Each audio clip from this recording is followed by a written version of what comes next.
Okay, welcome to everyone, and thanks very much for coming out tonight. My name's Jonathan White. I'm a trustee at the Marx Memorial Library, and I'm speaking very, very briefly at the beginning just to introduce the work of the library to people before handing over to Megan Dobney, who will chair tonight's meeting. The Marx Memorial Library, for those who don't know, was set up in 1933 as part of an effort to counter rise of fascism in Europe and to provide an archive for Marxist works, for the labour movement, and to provide education for workers. And it's still doing that job. In the last few years, we've been growing fast. We've got a fantastic archives in the library of the international brigades, of printers collections, of trade union collections, an amazing collection of books, all of which is closed to you at the moment, unfortunately, but we hope to reopen as soon as possible. And our small team of dedicated volunteers are digitizing furiously throughout this period to make our resources as available as possible to the workers, the working class movement. We run a range of courses, lectures, panel sessions like this, seminars, and online education courses. I'll post details of those in the chat as we go, but I recommend people check out those and have a look. We are a small organization and we run overwhelmingly on the work of volunteers, and we depend for a very large amount of our income on membership fees and membership. And I would encourage people, if they're not already members, to join the library. It's a fantastic organization. We produce a journal called Theory and Struggle, which is free to people who join. If you're a member, you get first dibs on education courses, first notification about the events that we run, and lots of access to other resources as well. So I recommend that people do that. I encourage you to consider doing that. But tonight's session, I'm going to stop there. I will put the details in the chat as we go. Tonight's session is part of a two-part panel, a series of panel sessions on trade unions and the fight against unemployment. I'm really pleased that we've got Megan Dobney chairing tonight's session and a brilliant panel of speakers. I'm going to hand over to her now and disappear. So thanks very much. Thank you, Jonathan. Excellent. Go away. So this is the first meeting of two, as Jonathan's just said, and we're covering tonight unions in the public sector. And unemployment, of course, makes no distinction whatsoever. I was just looking before we started about, what the latest figures are in brief. And according to the ONS, Organisation of National Statistics, 1.72 million people in the 3 months up to November are unemployed. The Office for Budget Responsibility, all lovely names, suggests 2.6 million by the middle of this year. And you'll be glad to know that there are, at the moment, 578,000 vacancies. So that's going to work out really well. To discuss all of this and more, we have a sparkling panel, which I hope you can see on your screen. We have Joe Grady, who is the General Secretary of UCU. We have Roger McKenzie, Assistant General Secretary of Unison, and we have Professor Roger Seifert from the University of Wolverhampton. And I shall invite each of them to make some opening remarks and then we'll open it up. How we open it up is that in the bottom of your screen, you will have a chat box. And if you write in any comments or questions, Jonathan will be surveying that chat box throughout, and then we'll ping them over to me and I will distribute them to the panel. Just to let you know that this meeting will be recorded, so it will be available for other people to watch after the event. So I'm going to begin now to invite Roger Seifert to make some opening remarks. Roger. Okay, can we hear me still? Perfectly. Excellent. Okay, so obviously I haven't got very long and I usually speak for at least 3 hours. So I'm only going to give a very broad outline of some of the issues. Unemployment is only going to be one of the issues because I believe you have to have a wider context. And as it's been stressed, this evening is about the public sector union. So I'm going to do 4 points: the state of the unions, the state of the members, the state of the struggle, and the state of the economy. So if we start off with the state of the unions, as those of you who are involved in the public sector are aware, there are basically 3 types of trade union operating. And this is important in terms of potential struggle and unemployment issues. Firstly, they're essentially the single occupational unions. These are for school teachers in the NEU, the NAS, UWT, and in Scotland, the EIS. Then there's obviously single profession, single occupational unions for doctors, the BMA, nurses, the Royal College of Nursing, and a group of smaller health unions organising midwives, physiotherapists, and others. And then, of course, there's the FBU, which represents firefighters. And there's the Police Federation of England and Wales, the Police Federation of Scotland. And although the Police Federation isn't a trade union, in the famous words, it looks like a duck and quacks like a duck, then it very nearly is a duck. So although it's not a trade union legally, it does many of these functions, and it's quite a large group. So these are all closed more or less to the professions and occupations. And at the moment, there's no particular sign of job loss in those areas of any significance. Then there are 3 general type public sector unions, UCU being one, and obviously Joe knows a great deal more about it than I do, but UCU doesn't just recruit lecturers in further and higher education, it also recruits admin, technical, library and other staff. PCS, I've done a lot of work for them recently on a range of reports, and obviously they have members in the civil service, but also outside, and of course Unison. Again, Roger McKenzie can speak far more eloquently about Unison than I can, but as you know, besides local government and health, it also recruits outside. And then there are the 2 huge general unions, Unite and the GMB, that also recruit in the public sector. So there's a lot of different unions operating in the different sectors, but they have different characteristics. And altogether, they form, of course, the majority of members now in the TUC. So this also alters the characteristics, because a lot of these professions have equal, if not more, women than men, often more ethnic minority people, and they're often more graduates. So it skews the trade union movement from its traditional base, and that is reflected to some extent in the way the TUC functions. So that's the state of the unions. If we want to go back onto the state of the membership, the members, well, in my view, pay is not a major issue at the moment and is unlikely to be. This is because inflation is low. When I say it's not a major issue, people are clearly very concerned about their falling relative pay, and it's not going to catch up anytime soon. But during periods of low inflation, then whatever the mechanism for determining pay, whether it's a pay review body or collective bargaining nationally or fragmented, makes very little difference, because there's not going to be much of a pay rise anyway.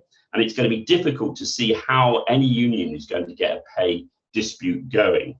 I also believe, and that makes this evening slightly odd, that unemployment on any scale in the public services and sector is unlikely, although there are some threats of redundancies in some sectors, but mass unemployment is not on the horizon, although I'll touch on this in my final comment on the state of the British economy. In terms of members then, we know what the big issues are. Because of COVID, it's health at work, health working not at work, and of course mental health is very important within that. There have been some major disputes on pensions, and this has caused a great deal of harm and anguish. Some are still ongoing, but basically most of those have died down. The big issues for the shop floor, on the shop floor, for workers are workload intensification, particularly with cuts in staffing, but increases for demand. Bullying and discrimination is rife. If in anything, bullying and discrimination is worse now than it has ever been in the modern era. It's absolutely shocking, the levels that we find. And it's really not, it's not a hidden problem, but it's underreported. And what is reported is significant. A lot of this is to do with bad management. I mean, Joe knows the vice chancellors in the university sector are beyond belief in their not only incompetence but in their unpleasantness. And they're overpaid, and this is reflected throughout the health service. Increasingly, these managers, whether it's Highways England or an NHS trust, are unaccountable. They pay themselves what they want, and their general behaviour is awful. And the old saying, "a fish rots from its head," is very appropriate in many of these organisations, where the bullying culture at the top of the organisation filters through, and managers all the way down feel they can have a free hand to discriminate and bully. And what about trade union facilities? Well, we know in some areas, particularly in the civil service and parts of local government, union facilities have been badly attacked, making it very difficult for shop stewards and activists to get going. On the other hand, they're also threatened by digitalization, which is not just a threat, but is also possible new jobs. And there is, of course, some redundancies in some sectors, further education, some parts of local government, and at the fringes of some of the civil service areas. We should also add that it's highly unlikely there are going to be any redundancies in the police or the armed forces under a Conservative government at the moment. So remote working is also, so there's plenty of real issues, but they're mainly from the grassroots. So if we look at the state of the struggle, we find that during the pandemic, this is an opportunity. I know people don't want to use that phrase, whatever way you want to talk about it, to reset the trade union movement in quite a positive way. For example, many unions are growing in the public services. People who previously didn't join unions are joining. The activists have grown. Zoom, even though people like me can't work it very well, I understand from 4 of my children who are all reps for the NEU that meetings have never been better attended, more people are speaking, more people are engaged, more people are active, and there's a real opportunity to bring in people under 30, which for the trade union movement is quite astonishing, into activities that we haven't seen for a long time. So these are really important opportunities. And again, my children explain to me they do this through social media. Ways of dealing with this. Well, one of the difficulties is that historically, when we've had conservative governments, whether it was in the 1930s, 50s, 80s, and more recently, the 2 major pressures, unfortunately, have not come from the trade union leadership for a variety of reasons. They've come from rank and file movements. The rank and file movements, whether it was the unemployed workers in the 1930s or the shop stewards in the 70s and 80s, are a vital part of the fight back. And I do believe that there's a greater chance now to get rank and file activism. This is particularly true with the sad departure of Jeremy Corbyn from the leadership of the Labour Party. When people see that the Labour Party is not fulfilling its promise, in other words, when they're told to wait until there's a Labour government for reform and they don't believe it, they're more likely to get active in the unions. And the other part of the struggle fight back is, of course, non-union community-based activities, whether it's around housing, which is increasing, or whether it's around green issues or other types of activity. These are very important, and historically, again, 1930s and 1970s are critically important decades to learn from on this. They fed into and from the trade union movement. So that together also bring in a lot of young activists. So we're looking at perhaps a new generation of people coming into the movement, and that's very important. And the final state I want to look at, which is more problematic but does feed more fully into the economy, is what is the state of the economy? Well, I always laugh, ho, ho, ho, when a Tory government borrows enormous amounts of money. And when we're told just 2 years ago that borrowing this money would destroy the entire known universe and everything in it, and we're now told it's okay, guys, because low interest rates, long time borrowing. But it wasn't okay when Jeremy Corbyn suggested it, and the TUC suggest it now, but it's okay for the Conservatives. They throw all their economic dogma out of the window. But nonetheless, they still have the instinct not to do that. So what's going to happen in the post-pandemic budgets? Are they going to maintain the level of borrowing and therefore save the public services? No redundancies, more money, more buildings, and what we hear may be even slight decrease in the rate of privatization? Or are we going to go to austerity Mark II, a different type of austerity that will fall more heavily actually on small business in the private sector because of the need post-pandemic to defend the public services? So it's quite difficult. I guess at the moment, Johnson and his government are under pressure from both sides. They know politically they can't cut education, they can't cut health or social care. They'll struggle to cut back on central and local government. And they're certainly not going to cut back on the police and the military at the moment. On the other hand, they're going to have to start paying off and damping down the debt, whatever the world situation and the post-Brexit trade situations are. So where will they do that? Increased taxation is inevitable, but will they put the burden on the private sector, in which case next seminar, which will be looking at unemployment in the private sector, may be dramatic. Just on the final point about the links, of course, when unemployment grows overall, even if it's primarily falling on the private sector, those workers' demand for public sector activity grows because they're claiming more benefits, they have more problems with housing, they have more stress, mental health problems, educational problems. So right across the board, unemployment anywhere in the system increases the demand for the work and services of public sector workers. And what of that means is if they don't increase numbers, then workload will further intensify. And that seems to be the most important issue facing the public service, is actually work intensification rather than unemployment. So that would be my comments for now, Megan. Is that enough? I can say more. There was an element of optimism there, which is always encouraging. But I am just going to make one point.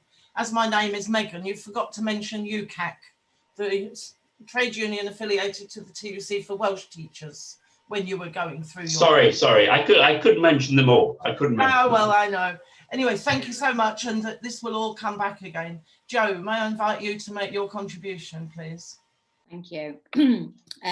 Quite a good note to end on, and sort of segues into some of the things I wanted to say, really, because I tend to agree with Roger that I think the conversation that really needs to happen is not necessarily one of mass unemployment per se, or where that will be located, but actually the impact that we're already dealing with and will continue to have to fight against, which is mass underemployment.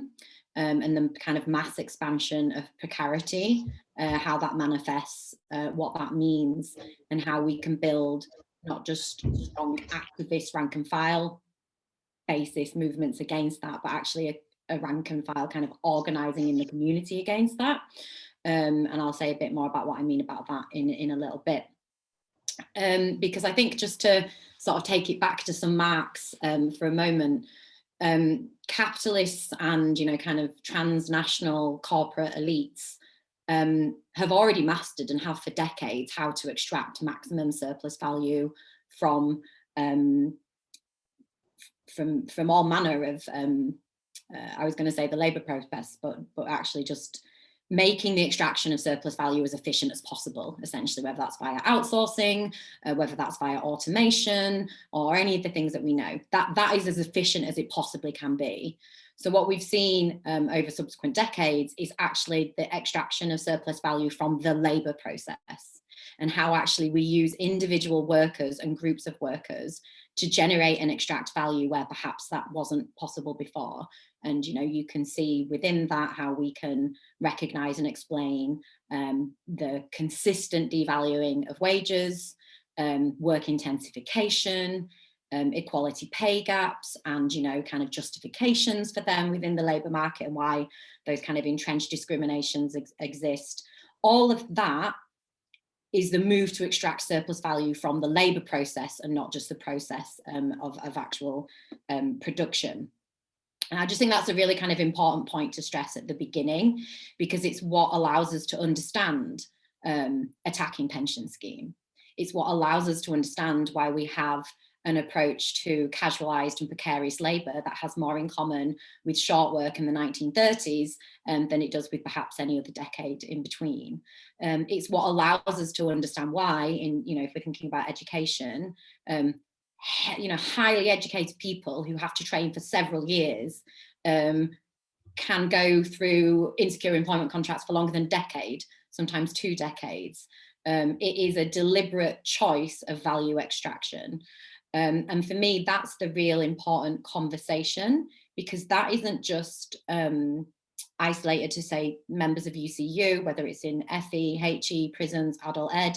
You can see it throughout the public sector. I remember when I was doing research on junior doctors, people were staggered actually at how little junior doctors were paid compared to what they thought they would be, and the declining value of the salary of professionals. And I think, don't need to go into it in great detail, but that real deprofessionalization of really attacking what was part and parcel of, a good remuneration package. So that is not to kind of dismiss that some professions have been eroded, or that some people have been made redundant, or that some jobs have been lost in certain sectors. Just that I think mass underemployment and the extension of precarity and the real drilling down of value extraction from people as workers, whether that's through devaluing their wages, devaluing their pensions, intensifying their workloads, completely obliterating levels of the workforce and moving that work onto other people, outsourcing to the private sector at a lower cost, and removing the professionals that used to do it. All of those things, I think, are what unions have not dealt very well with, actually, in the kind of the managed decline of people's terms and conditions. And it has eroded our collective bargaining.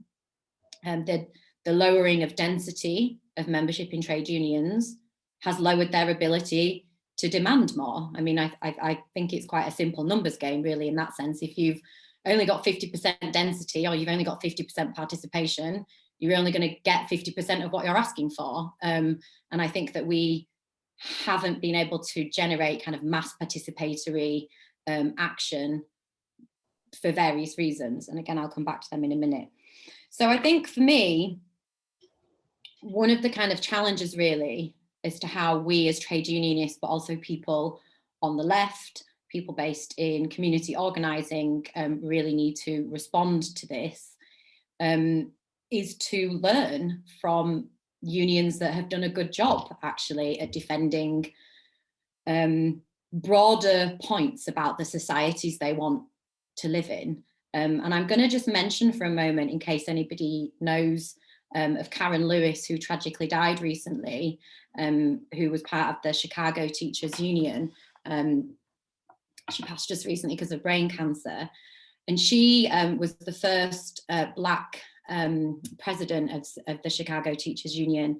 And she is renowned for really transforming that union, a real kind of like rank and file takeover of the Chicago Teachers Union. And she was very outspoken. She was very fierce. Like, she was an impressive individual in and of herself. But one of the things that they did in Chicago, and they won groundbreaking deals for their members, and inspired a generation of activists, is they really they went beyond just seeing their role as a union of bread and butter issues. They really grasped this idea that we will not harm our children. We will not do things that you want us to do that harm our children. So they moved beyond just a kind of a pay and benefits approach to what it is to be a teaching union. And they talked unapologetically about broader issues of social justice.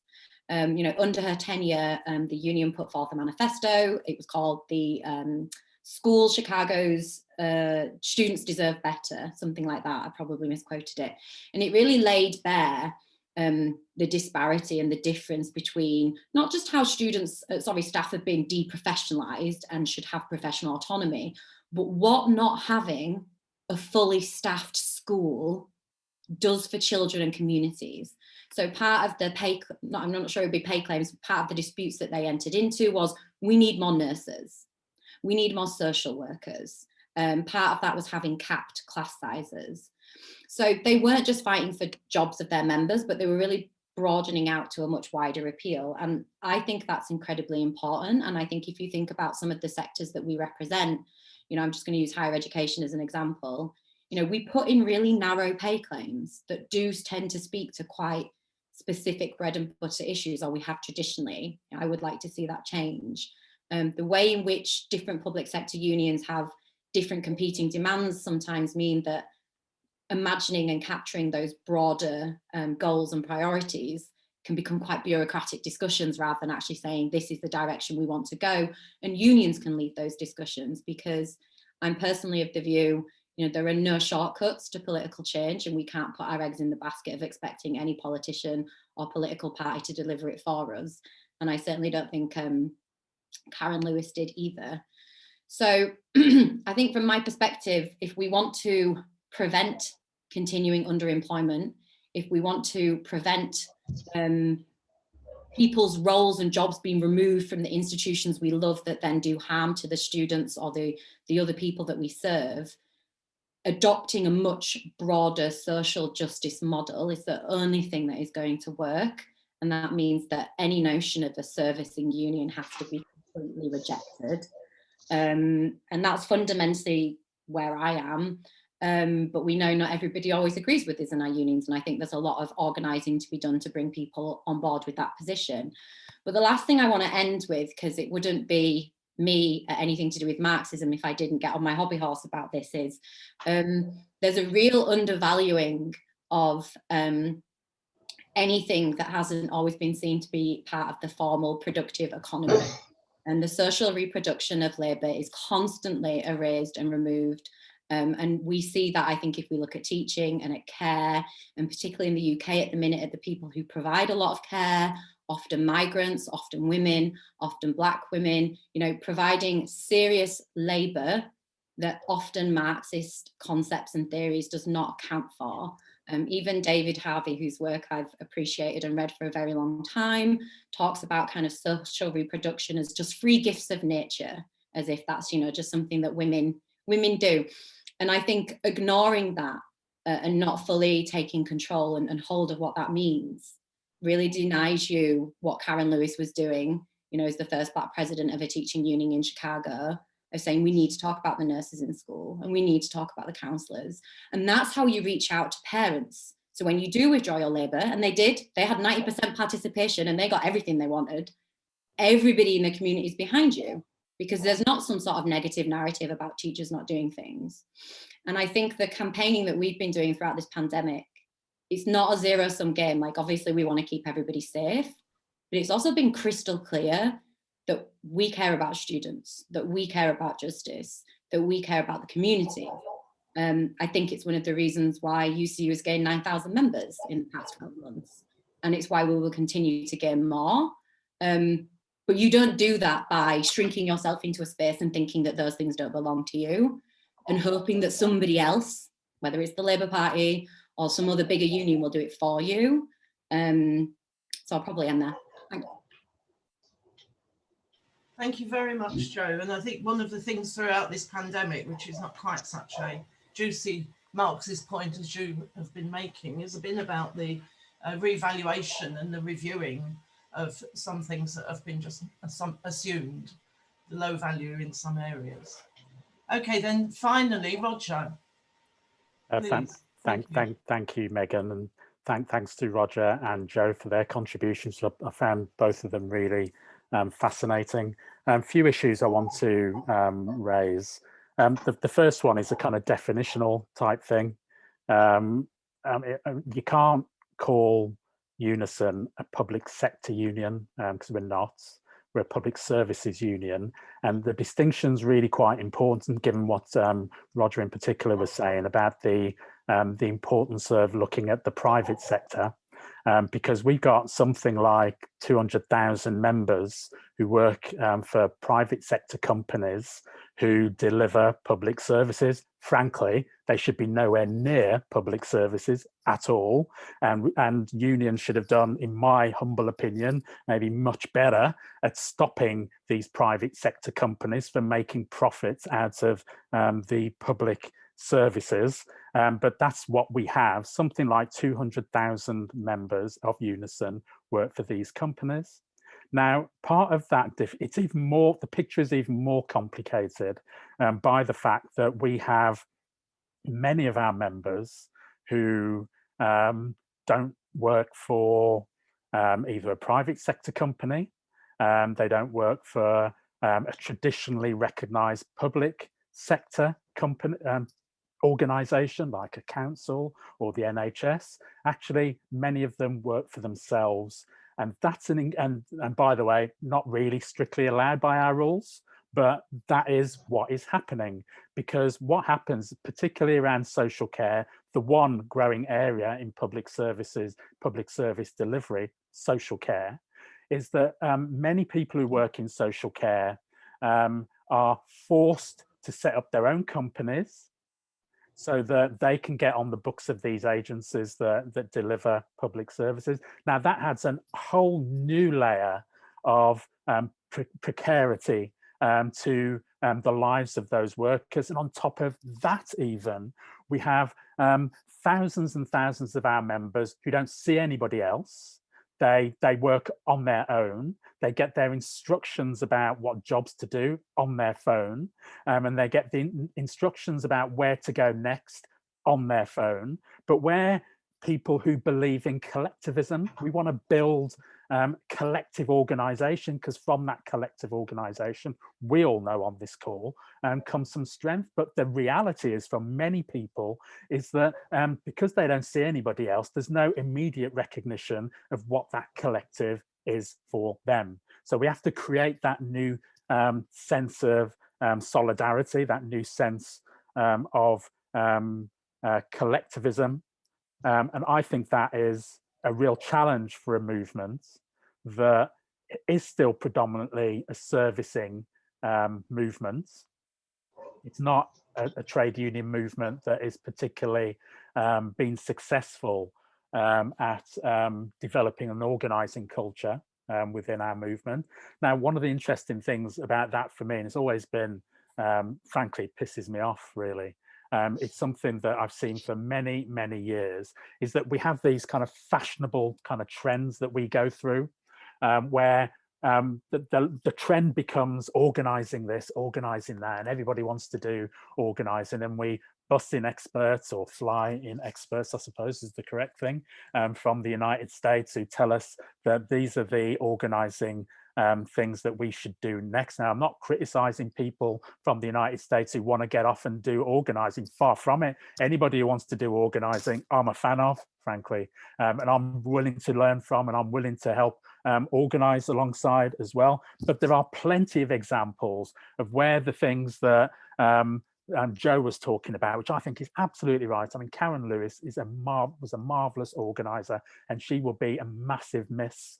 But she's left people behind to continue that organizing. But you know, this stuff isn't new. There have been people across, particularly across those countries that were colonized by the British, who have been doing this organizing that encompassed more than pay and rations for many, many years. The most obvious example is COSATU, frankly, and the work that they did, which wasn't just about pay and conditions, but it was a part of a liberation movement. And you got no choice of being part of a liberation movement when someone's boot is on your neck. And frankly, for many of our members at the moment, there is a boot on their neck, or let me put it differently, there is a knee on their neck, right? If you understand what I'm saying there, right, in terms of a knee on someone's neck, because there's much of this is the kind of racism that both Roger and Joe illustrated as well, where many of the people who are working in these really precarious areas, Black women in particular, are, because we are so badly organized in many of these areas, they are being left to the unscrupulous behavior of many of the employers that pay the pittance of a wage that many of them have to tolerate.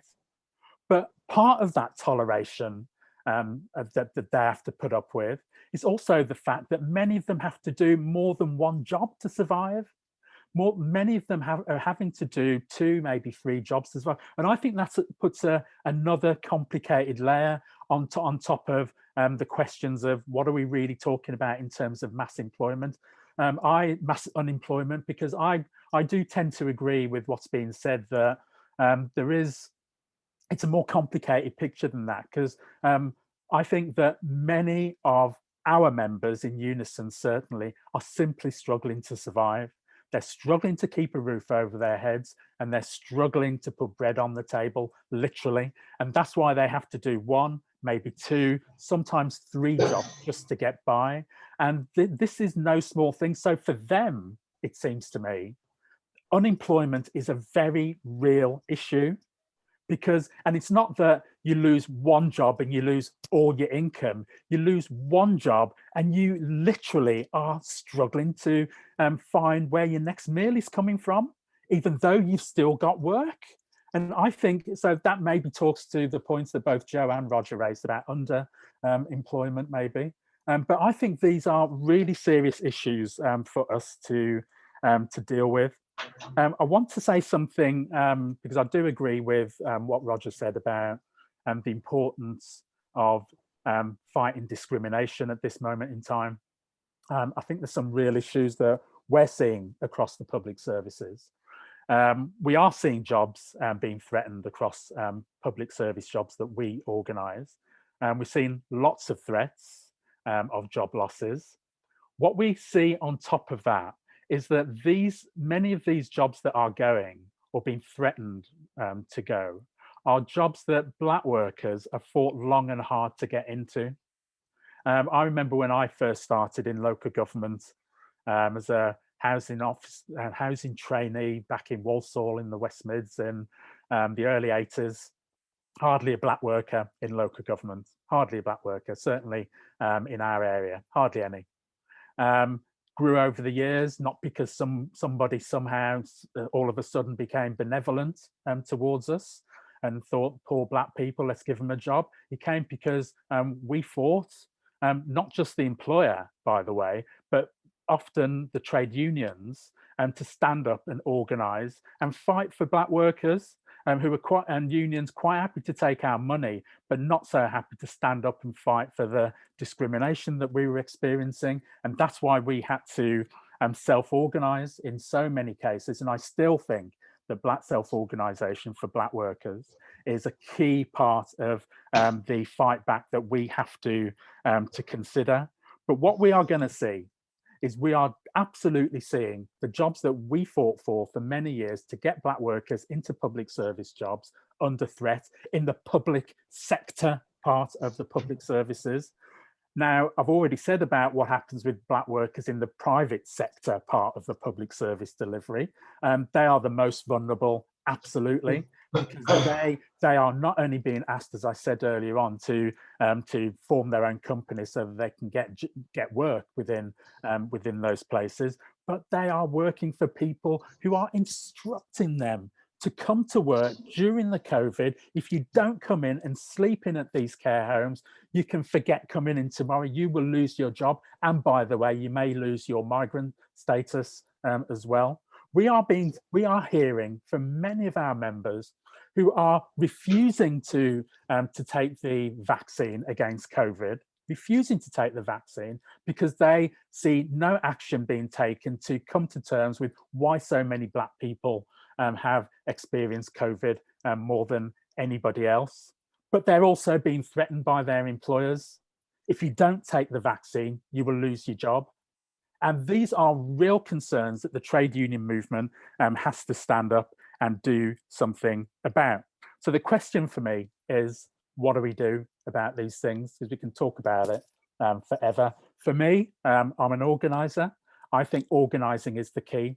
We have to move beyond allowing the trade union movement to duck this question of the need to build our movement anymore. We will make no progress, in my eyes. We make simply no progress unless we build that organising, not just culture, but the structures that are needed to be able to give power to working people in the workplace. Not for us officers just to be able to come in and represent people, or for do it, or to do the work for people, but to build real power that's going to give people a real sense of their own agency and their own strength within the workplace. So for me, I think that we are going to see major job losses within the public sector.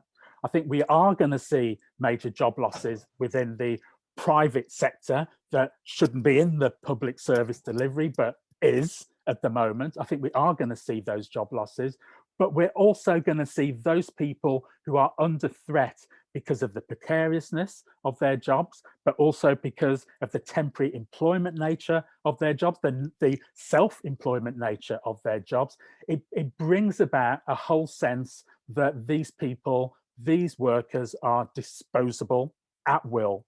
And I think these are major challenges for us as a trade union movement when we're looking at how we try and fight back against these things. If we're not in a position to build power in the workplace for those workers, then we are not in a position to fight back. So for me, it follows that organising working people into stronger trade unions, into stronger activity is the key. I'm proud to see my brother, Kevin Nelson, on this call, as well as somebody who's been at the forefront of that fight for us in Unison in the Northwest, and understands the need to build a strong organising infrastructure within the region. I think that's something that we need to roll out across, absolutely roll out across the rest of our union, and I think the rest of our movement too. For me, we can talk about all this stuff, but for me, it's what we do to build a movement that's going to bring about that fundamental change that working class people need at this minute. Thanks for listening.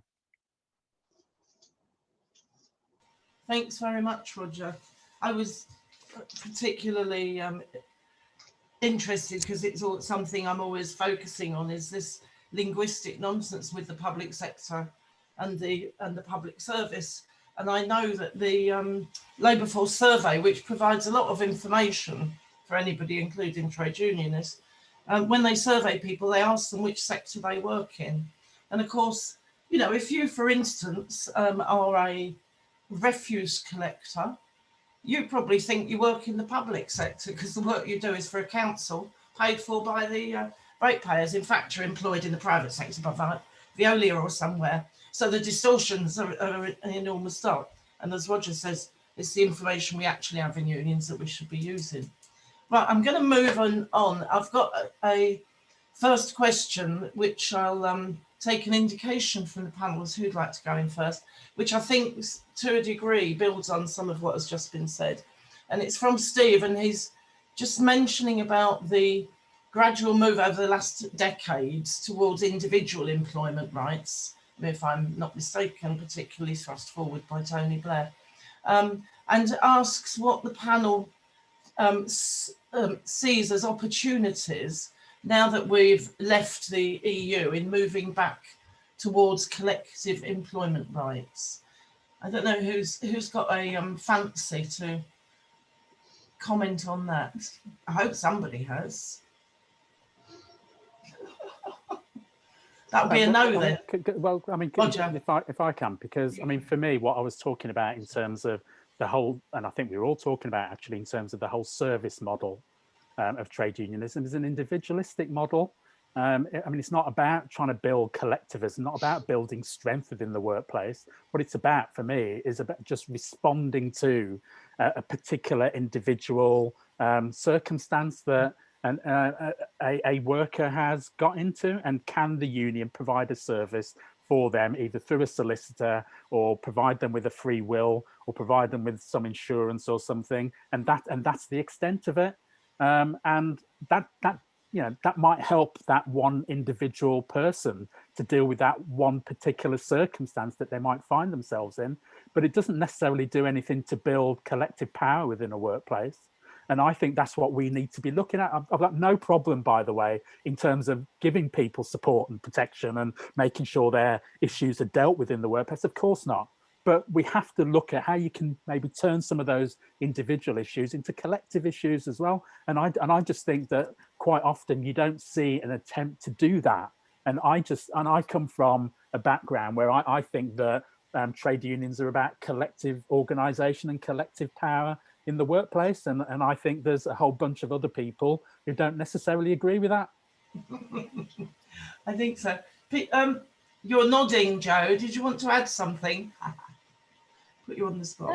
I think Roger did quite a good job. I guess the only thing I would sort of say to accompany what he just said is that strong collective rights are delivered by strong collective groups of people.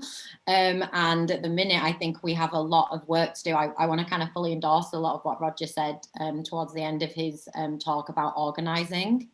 And, you know, you could pick numerous examples from what Roger just gave, and protecting each other, of people coming together and organising to protect. It's not about a kind of, for me, more structural issues of are we part of this kind of legislative regime or that.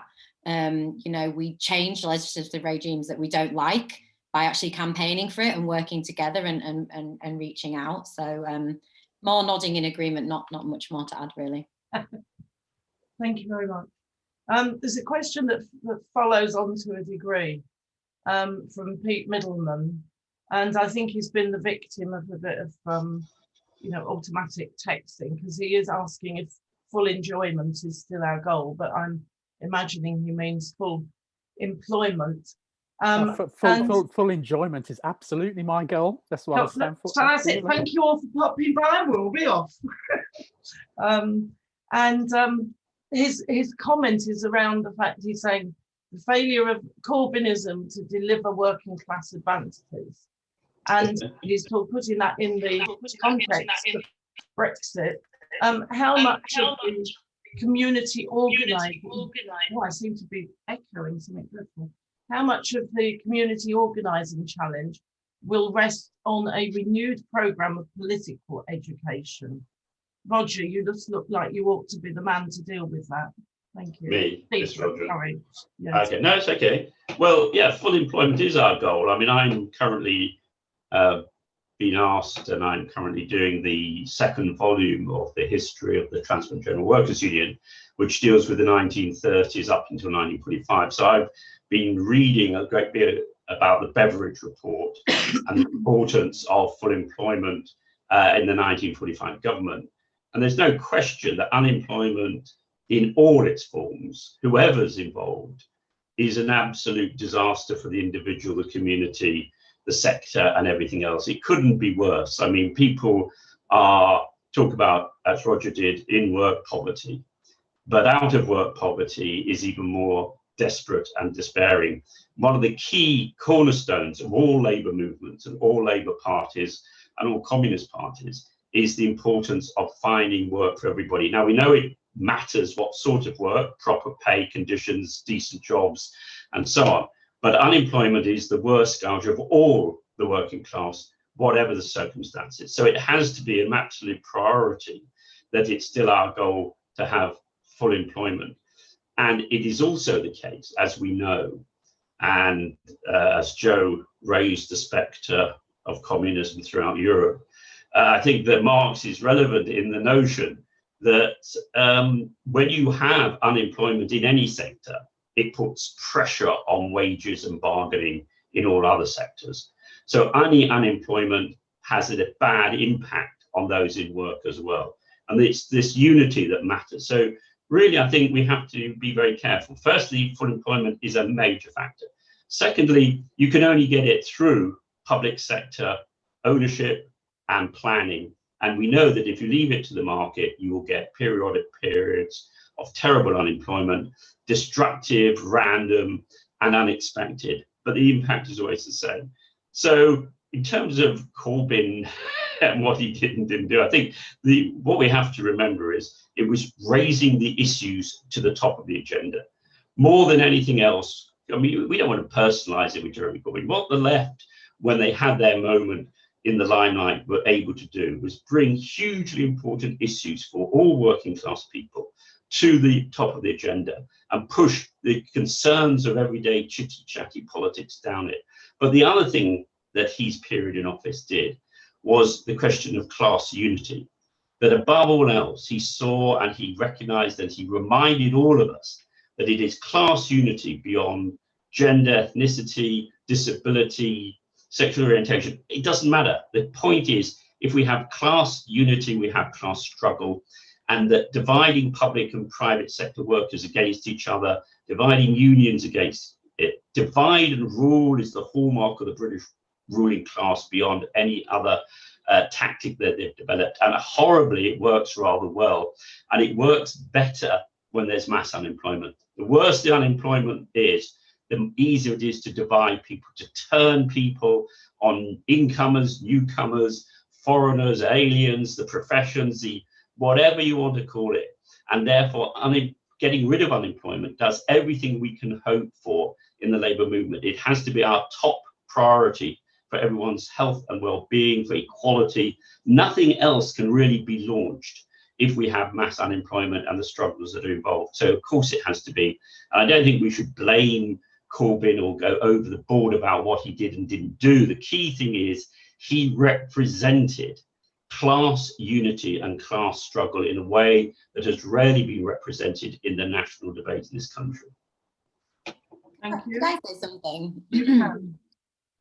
Because I think I just want to say something about the kind of Corbyn element of the question, because I think what we had up until Corbyn's election as leader was a really destructive, disappointing, like discursive vacuum of nobody talking about anything better, you know, and nobody talking about aspirations. He really dragged the conversation as to what people could expect and raised expectations and started a national conversation that had not been happening for a very long time and that Labour had had absolutely no interest in being a part of. And I don't think you can really underplay how important that was, regardless of whether or not it delivered anything. And I think if we look, you know, part of the questions that we were given to sort of prepare for this seminar was to take a historical perspective. The Beveridge report bust open what people thought was possible to be delivered by the state. It created a discursive space in the 1940s that delivered a mass message to the population at large about things that they could expect and demand from a post-war Britain. Those things are incredibly important. And I think if you look back at British history, we've had pockets of what has appeared possible being very constricted by moments of discussion where actually things become a bit more open. It's disappointing that the leadership that's preceded Jeremy has chosen to try and shrink that conversation back down again. But I think that's really, really important, and not to sort of dismiss it. The only other thing I just want to say, because I broadly agree about the point about full employment, is just to sort of go back to what I was saying. There's good jobs and bad jobs, but I do really worry as a feminist that we have to be careful about adopting a really kind of heteropatriarchal view of the employment relationship and actually what that means and whose labour is valued and what is excluded from that. And obviously you could get into conversations about a universal basic income, you could get into conversations about the value that is placed on people's labour and whether that's part of the formal economy or not. But I think all of that is part of like the broader conversation about employment itself and about who does what and how we value it. And I don't think we should shy away from having those conversations either when we talk broadly about these topics. Thank you. Megan, can I just quickly jump? I mean, I don't want this to obviously turn into just a discussion about Jeremy and stuff, but no, absolutely. But to be fair, I mean, the guy did have most of his time trying to deal with backstabbing bastards who were trying to get him out of his job, you know, and you know, and even with that, he's managed to raise all these issues to the forefront that were never at the head of Labour's agenda. And I think that's a remarkable achievement, especially given some of the people who that he was trying to deal with, frankly. Okay, well, I'm going to just shift us slightly towards the practical trade union responses that are intimated in three questions that have come in. The first one is a practical trade union response to the change in profile of the economic position, the economic and social importance, if you like, of groups of workers that were completely, not by us naturally, but completely undervalued. And as an example, we could say shop workers or care workers. So, you know, key workers suddenly became people who weren't necessarily working in a steel factory.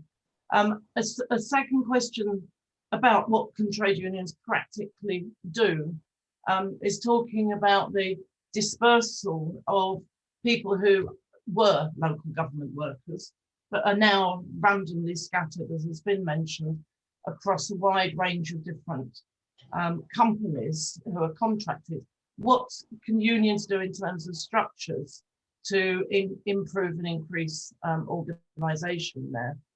And then the final one, which is a comment about one of the starting points that we adopted from Bob Oram 23 years ago. The TUC Organising Academy was established, but since then, I don't think he's saying that this is the necessarily all to be laid at the feet of the TUC, but there are now less stewards, less organised branches and workplaces across the workforce in all unions. Why is that? So it's really about practical points for trade unions and what can be done.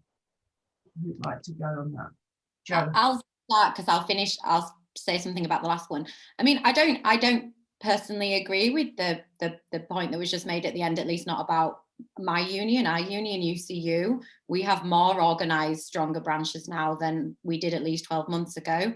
And I think than we did 12 years ago. You know, we recently put 400 UCU activists through an organising school. It was a 6-session, 6-week school. We're going to be putting more through when it runs again. We run it again in May and June. We've been putting on, you know, all manner of organising workshops around health and safety. Even in prisons, you know, really hostile, aggressive employers. We've recently just run an indicative ballot, the first we've ever run in prisons for members to take action there in a privatised employer. So I think maybe just because we don't always see it doesn't actually mean that the kind of rank and file organising and activism that keeps people safe on the ground isn't happening, because I think it is. But, well, I can only really speak about UCU, it definitely is. And I'm kind of really trying to lead from the front in terms of saying, you've got to roll your sleeves up and do this. Like, no one's going to come in and protect you. But I think to sort of go back to something Roger was saying at the beginning, there are no shortcuts to this. It takes time, it takes graft, it takes people who are really invested in change and also who really understand their sector and their members and their hopes and fears and what their working lives are like and what their workplaces are like and what their communities are like to do that. You can't replicate that by sort of picking someone out and throwing them into an organising academy. Like, I fundamentally believe unions are at their strongest when they're really quite sectorally specific, or at least specific to a kind of a profession and an identity. And they have people working within them, whether that's the general secretary or others, who give a shit about that profession, you know, who really care, who really get the transformational, for me, power of education, you know, who comes from a tradition of understanding that and how you reach out to people who might think, or aren't education workers all privileged, or, you know, whatever the kind of the narrative is. So I think you can do it, and there are unions that are doing it. You know, I would point to ours.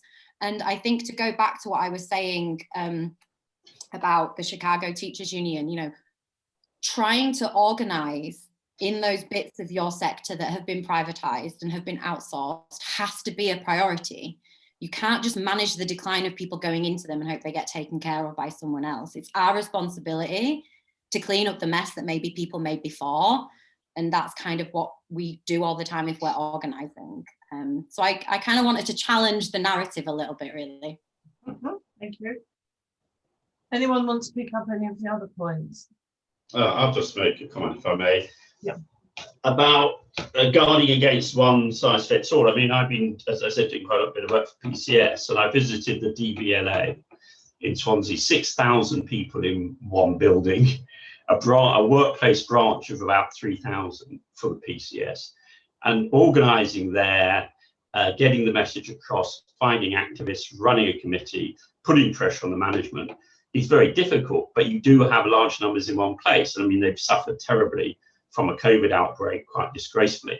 But other parts of the PCS, where I've just finished a project for them in the Ministry of Defence, they've got like 500 different workplaces with about 3 or 4 people in each workplace scattered over a massive geographical area. The teacher unions, primary schools, have only 3, 4, maybe 8 members at most in thousands of different workplaces. So there's a contrast between the different types of unions. And as Joe says, they've grown up with a tradition, and the tradition isn't accidental. The tradition is to do with the reality of the way their sector is organized, the management, the employers, and we have to take account of that. There mustn't be a top-down, one-fits-all size type of approach to this. We have to have more faith and trust, rank-and-file activists who are on the ground, fighting day in, day out, in contact with their networking colleagues to come up with the better way of doing it. And that's very important. And we do have a generation of trade union leaders, 2 of whom are with us, who are quite different from their predecessors. They're far more willing to listen to rank and file. They're far more willing to embrace organizational flexibility and change. And as Roger McKenzie quite rightly pointed out, the importance of that when it's driven by a fragmented labour market. And I mean, that raises the question also of individual contracts. It's not the law, it's not the contracts that change the world. It's the nature of employment that changes it, the way in which capitalist enterprise fragments, privatizes, changes ownership, moves around capital and people as if they don't matter, that actually drives forward the way in which we organize and think about things. And that's why the pandemic is a extraordinary event in our history, and it enables the unions, if they're prepared to be flexible, to reset the entire agenda. And as been said, workers previously ignored in dark corners have now come to the forefront, and that has to be capitalized on by everybody. We can't have any more in this country elite workers in elite unions, often male dominated, trying to take over the TUC and Labour Party policy. It has to be reversed, and now is a unique historic opportunity for that to take place, and it has to come from grassroots. Yes, I believe that. Yes, absolutely. And can I jump in on Bob Orham's question, because and also Nigel Flanagan's put a kind of one that's related to it as well, because I think these are really, really important questions about how we move from notions of organising that seems to have predominated around the movement for many years, and actually really doing something that makes a difference, that really changes the paradigm a little bit. I mean, I'm suspecting that when Bob was on our national executive, he was part of the decision making that decided we wouldn't take part in the TUC organising academy. And when you look at what the organising academy tries to do, it's quite interesting. I'm not particularly criticising it. It's a way of doing things, but you have to examine whether it's brought about any real change. So they train people over a 3 years, I think it is, period, who then placed in unions. So that sounds to me like a bit of a job creation scheme rather than building strong union organisation necessarily, because those people have, tend to get lost within the union structures. Now, many people who've gone through the organising academy have gone on and done great work, great organising within the movement, within the unions that they've gone to, but it hasn't changed the movement. It hasn't changed the fundamentals of what's going on within those areas. So for us in Unison, I can only talk for us, what I know is that even though we're not we haven't ever been part of the TUC Organising Academy, we are really, really challenged in terms of the number of people within our union who do anything within the union. And I didn't call them activists, but just literally do anything within the union. There's just not enough people. If you haven't got enough people doing stuff, then you haven't got enough people to be organisers on the ground that are going to make a difference with some of these terrible employers that we've got out there. So it seems to me that's where individual unions have to invest the time, the money, and the commitment throughout the whole organisation to provide a real organising approach to their work. Now that means you start from the premise that we are an organising union. It's easy to say, but if you start from that premise, then every part of the union, including the finance department, their first decision is how can they support organising, or it should be, right? Every single part of the union should be, how can we help the union to grow? How can we help our members to be more powerful within the workplace? Not how can we save the money, or how can we stop people from doing stuff that's necessary to build the union? But it starts from the premise of organising, and that comes from the union deciding that is our approach. And that's where I come from on all this, a starting point that organising is the key to building power for working people in their workplace. And then you target some employers and you go after some of these people who are making the lives of our members and people who should be our members an absolute bloody misery every day, right? And we go after them and we build strength within those organisations. Because all I see, I see loads of people who are the most vulnerable workers at the minute, who've got no union in their workplace. And one of the things that we're doing on social care, national organising target for us is social care and some of the big employers within social care. It's challenging, of course it's challenging, but there's people on this call who will tell you have to put the resources into it, and you have to target these employers, and you have to be relentless about going after them, and then and you reappraise where you are when you've spent some time going after these employees. And if you change that, if you need to change the way that you do things, then that's what you do. But it must be a union priority where the resources are put in to bring in about real change, and that's how we raise the density levels. And when Joe mentioned earlier on about 50% and stuff, I was like, I wish, I wish, hardly anywhere in Unison where we've got 50% density, hardly anywhere, and that's tragic, frankly, because we get real change, as Joe has said earlier on, we get real change when we do get to those kind of density levels, but you only get to those density levels when you build power from the ground up. It doesn't come any other way. Mm-hmm. Can I just say one quick thing, because sorry to jump in, but I just think it's really, really important, and it kind of links something everybody's been saying, and it links back to what Roger was saying. A lot of the time, I think trade union leaders are scared of their rank and file, and we fetishize and credentialize organising. And I'm not making a comment here about the TUC Organising Academy because I don't really know anything about it. But the idea that you have to do like 3 years to be an organiser is absurd to me. This is like, organising sometimes is instinctive, and I'm not saying that there aren't kind of like tools that you can learn to make you a better, more effective organizer, or learn how to have like conversations with people to bring them on board.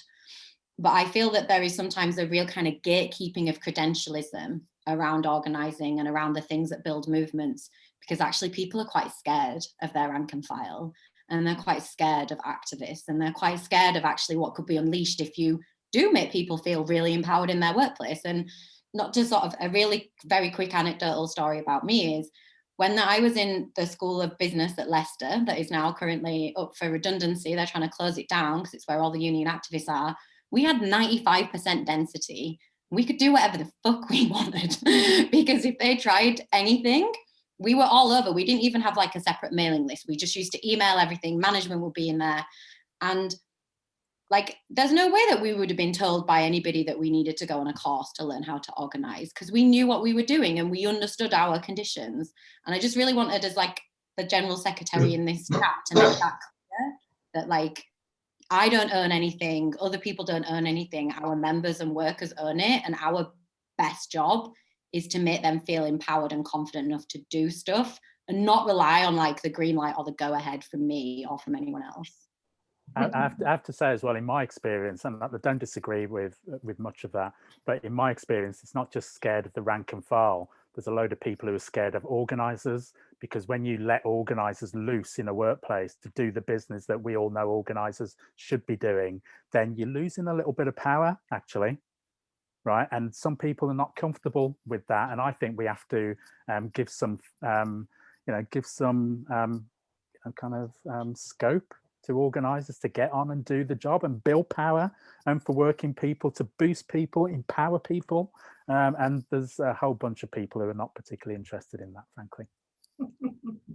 Well, I'm going to just, this might be the last question, I don't know. It's from CAD, and it's a completely different area to the content of the last few comments, and which is, it's a wider question which makes me feel of a certain age, because it takes me back to the 80s. CAD's saying, is the time now right to push for the redistribution of working time, and with it redistribution of wealth, as a way of dealing with both underemployment and intensification of work? I mean, I think this is so relevant at the moment, because when I was working in the printing industry many years ago, we had massive campaigns for the 35-hour week. I mean, now I barely meet anybody who, I'm not talking about within the printing industry, but anywhere who works 35 hours. You know, the lucky people work 36, but the rest of them are doing 39, 40, 45, 48, because they've signed away any protections that they had. And it is the outcome of lack of organisation. But would this be a fruitful area of work to take this forward? Nah, can't be asked. No. Yeah, I mean, I will give a very quick answer. And it kind of aligns with what I was saying at the beginning. The idea, let's take platform workers or even academics, anyone who works. The idea that you have to constantly be available now is actually part of the pressure of performativity in the workplace. So actually, that lends to precarity, and people who are in precarious working relationships, have to kind of perform to try and get some patronage.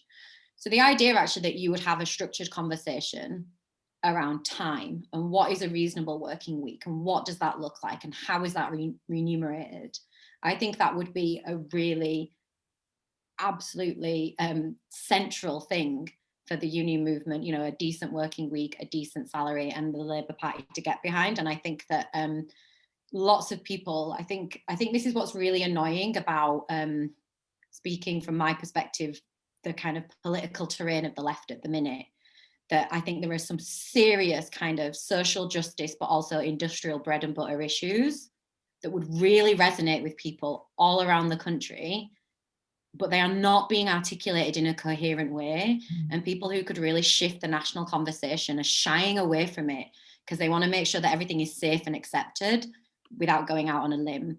And this would be a key thing. It links to pretty much what Roger was saying earlier about full employment. It links to what I was saying about valuing social reproductive labour and not just performative labour in the economy. You wouldn't necessarily use this language in a national campaign, but it's stuff that everybody would understand, from a granny who's looking after her grandkids so her daughter can do 3 jobs to everybody else. Yeah, I'd be up for that. Okay, well, I'll expect it to be on the agenda then of the TUC, where it will be taken forward smoothly and successfully. I mean, for me, the question sounded remarkably like Clause 4, Part 4. Which was always the part of the Labour Party that I came from. So I'll be quite happy to see much more done around those things. Okay, right. Any final comments? There is a comment which you might be interested in from Kevin Nelson, just asking for comments on the impact of the 2016 Trade Union Act in terms of large strikes, large-scale national strikes. And he does say, notwithstanding the success of some of the UCU actions and so on. Anybody like? I mean, I potentially have controversial views on this. Like, I don't agree with the 2016 Act at all. And if you look at its original manifestation, it wanted to really clamp down on all manner of freedoms, just stuff, right? So I'm not speaking in favour of the 2016 Act at all. But from an organising point of view, you need to be getting 70, 80, 90% turnout and participation in your ballots, because your ballot is a campaign. So like, I'm not denying it was clearly and still acts as a barrier to people taking action. But if you want successful action that's going to deliver big results, like 50% is a flaw, you know what I mean? That is not a ceiling for what you're wanting to get. But yeah, at a time when industrial action was an all-time low, it was clearly an attack on the trade union movement and all of the other stuff that was in it. So. Yes, if I could just make a brief comment on that. I think as we know, that particular legislation was driven from the Conservatives in the London Assembly around the RMT, to a lesser extent the FBU as well. And it was absurd because the RMT and the FBU always going to meet the threshold. That's how they function. What it did do was dampen down, particularly PCS, national pay campaigns. But its impact has been limited, and it's basically redundant now. I mean, no one's interested in that side of it. If the unions are strong enough and the unions are large enough, then they will strike irrespective of that legislation. It's really not relevant, but it does link into the general position, which, if we may comment, which is to do with, the attack on workers' rights. I mean, what exactly is it? I mean, it's when we talk about workers' rights, we're talking about, as we said, collective rights, individual rights, but rights of workers to their normal life, to a right to life. It goes deeper than that, as Joe and others have been saying quite clearly. It goes way beyond the workplace. This is an attack not on workers' rights, in my view. This is an attack on the working class as a class. And it's deliberately done to divide, to split, to weaken. And there's a purpose. It's not stupid. It may be sometimes careless, but it's not stupid. What it is about is creating a world in which large corporations can make massive profits and deliver those profits in the form of dividends to their owners all over the world in tax havens so they don't have to pay it, and then to come back and hammer us further by cutting back on public services, what used to be called the social wage as well. So this is an all-out class attack by the capitalists or the people representing them, and whether they've got a Johnson face or a Trump face or a Macron face, it doesn't really, or Modi face, it doesn't matter who these people are. What matters is what they are, and what they are is representatives of an increasingly vicious and powerful capitalist class that are doing everything they can to push workers down. And as more they push workers down, the more we get the re-emergence of fascism, racism in a much cruder way, the more we see the subversion of the state, the more we see the subversion of state institutions and democratic institutions. And this is a dangerous moment, as we know, not just in this country, but across the world for this. And the only possible way back is for a united working class response. The trade unions are a major part of that. But today has been important in reminding us the need for the unions to reach beyond the workplace, into the homes, into the protests, into the Black Lives Matter movement, into all of these other movements, because they have to create some sort of movement. It is called the labour movement, but it rarely moves. And we've got to get back the movement into it, and we've got to push it forward. And it can only come from the grassroots. And as I said at the very beginning, there is serious optimism now amongst younger people. At one point, and Roger McKenzie knows this full well, people under 24 weren't bothered. There was almost a notion that there was a break in trade union tradition. That has changed now dramatically with climate change, the pandemic, and a range of other factors. Young workers, whether they're organized or not, are more and more concerned with what's going on. This is a unique opportunity to bring younger workers in. And by doing that, we actually reactivate older workers who have fallen by the wayside and given up. So this is a tremendous opportunity to move forward, but it has to be done on the basis of unity. It has to be done on the basis of respect for everybody fighting their battles wherever they are and whoever they are. And it has to be done on the basis of internationalism, as well as in terms of individual workplaces. And it seems to me that's important. We mustn't get bogged down with individual legislation. We mustn't even get overly excited about 4-day weeks. I mean, as Joe knows, as a professor, I've been doing a 2-day week most of my life anyway. So, I don't want a 4-day week. That would be a disaster for people like me. But generally speaking, we've got to don't get bogged down. Or for some workers, they don't want a 4-day week. They want a 6-day week. You know, we just have to take the realities from the grassroots up and build it. And I do think we have a generation of trade union leaders unique in our history who are prepared to listen and work with that and build it and push it. The TUC has been, in my view, slightly sluggish in taking up the call, but overall the unions are doing a great job. And I think this is a moment in our history where we can really kick on. We cannot wait for any form of Labour government.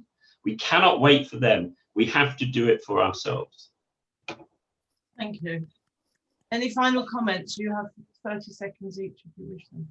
In which case, I'm going to thank you all. I think the watchword is beyond the workplace and beyond the nation and forward together.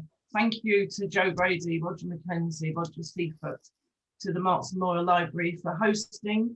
This enjoyable evening will be available on their website at some point, so you can go back to it and watch it over and over again. Thank you to everybody who has joined us this evening. Good night. Thanks, everyone. Thank you, Chair. Thank you, Chair. Thanks, Chair. As always. Cheers, everyone. Take care. I probably won't be able to leave the meeting now. I've enjoyed it. I'll be here tomorrow morning. just keep talking, Roger. Just keep talking. It's all recorded, remember? I know. I don't mind if there's no audience.